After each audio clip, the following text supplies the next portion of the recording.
కిరణ్ గారు, ఈ విషయంలో మీకు ఇప్పటివరకు ఆల్రెడీ మీరు లోక్సభ సభ్యులుగా ఉన్నారు కాబట్టి హౌస్లో మీకు వస్తున్నటువంటి ఫీలర్స్ కానీ లేకపోతే అక్కడ సభలో జరుగుతున్న చర్చ కానీ ఏ రకంగా ఉంది? అంటే స్టేట్స్ అభిప్రాయం తీసుకోరా అనేటువంటి ఒక వాదన ఉంది.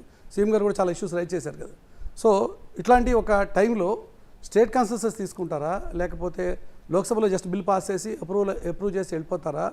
ఏ అంశాల ప్రాతిపదికన చేద్దాం అనుకుంటున్నారు? ఎలా ఉంది అక్కడ వాతావరణం? వాళ్ళ వైఖరి చూస్తుంటే ఇది కేవలం లోక్సభ రాజ్యసభల్లో మూవ్ చేద్దామన్న ఆలోచనలో ఉన్నారు. ఓకే, లాంగ్ టర్మ్ ఏమో కానీ ఇప్పుడు ప్రజెంట్ సిస్టంలోనే మేము ఏమన్నామంటే ఇది 16th, 17th, 18th పెట్టొద్దని చెప్పినాం.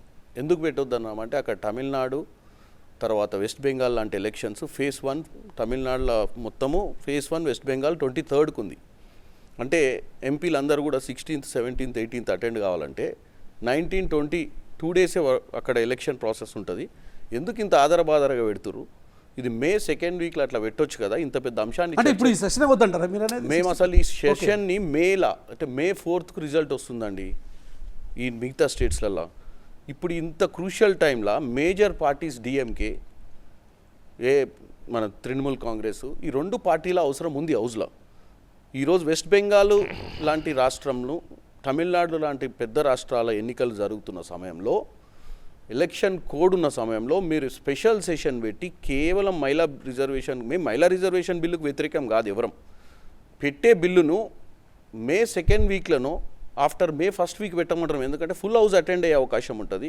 అన్ని పొలిటికల్ పార్టీస్ కన్సెన్సస్ బిల్డప్ చేయాల్సిన అవసరం ఉంటుంది. అంటే దాన్నే బుల్డోజ్ చేసి, ఎందుకంటే దాని విషయంలో క్లియర్గా రాజ్యసభలో ఖర్గే గారు మాట్లాడి దీన్ని పోస్ట్పోన్ చేసి మేలో పెట్టమని చెప్పారు ఆఫ్టర్ దీస్ స్టేట్ ఎలక్షన్స్. దాన్నే పట్టించుకోని పరిస్థితిలో లేరు వీళ్ళు.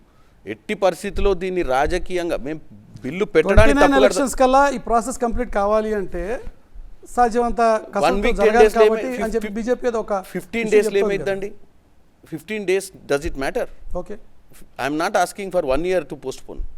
15 డేస్ పెట్టే 18ని 2nd వీక్లో పెట్టమంటున్నాం నెక్స్ట్ మంత్. ఎందుకంటే 4వ తారీఖు రిజల్ట్ వస్తుంది. స్టేట్ గవర్నమెంట్స్ ఫామ్ చేయడానికి ఒక 1 వీక్ పడుతుంది.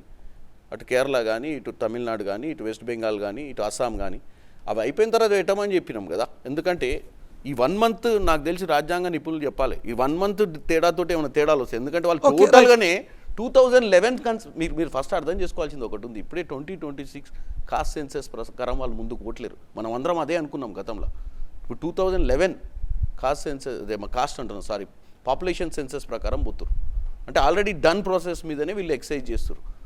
ఇంకా దీని మీద తీర్మానాలు చేయాల్సిన అవసరం లేదు, దీని మీద పెద్ద ఎక్సైజ్ చేయాల్సి. ఎందుకంటే ఇప్పుడు 27లో జనగణన అయితే దాన్ని తీసుకొని తర్వాత రాష్ట్ర ఇప్పుడు టోటల్ క్యాప్ తీసుకొని వచ్చారు 50% క్యాప్ అని. అంటే వింటున్నాం మీరు అన్నట్టు వీళ్ళు ఏం మాట్లాడిర్రు క్యాబినెట్ చర్చలల్లో, దాన్ని రిలీజ్ కూడా చేయలే. మన క్యాబినెట్ మీటింగ్లు ఏం ఆమోదించారు, ఏం తీసుకొని వస్తారు లోపలికి అనేది మా పార్లమెంట్ సభ్యులకి ఇంతవరకు చెప్పలేదు.